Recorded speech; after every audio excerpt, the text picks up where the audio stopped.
Et puis un autre élément, alors là je suis vraiment dans mon dada, donc je me permets de le partager avec vous, mais parce que beaucoup de médecins l'ignorent et c'est tellement important.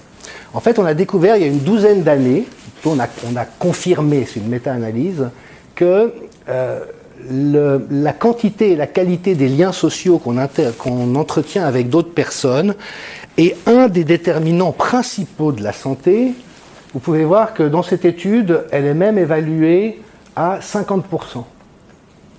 C'est-à-dire que si jamais vous avez un bon réseau relationnel, vous êtes 2 fois moins à risque de décéder que si jamais vous avez perdu vos liens sociaux.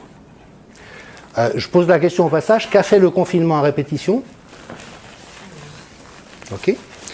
Et ce lien entre la sociabilité et le système immunitaire, les processus inflammatoires, c'est-à-dire que ça marche dans les deux sens. Quand on est dans un état d'inflammation, on tend à se retirer des relations qu'on a, pour prendre soin de soi, se reposer.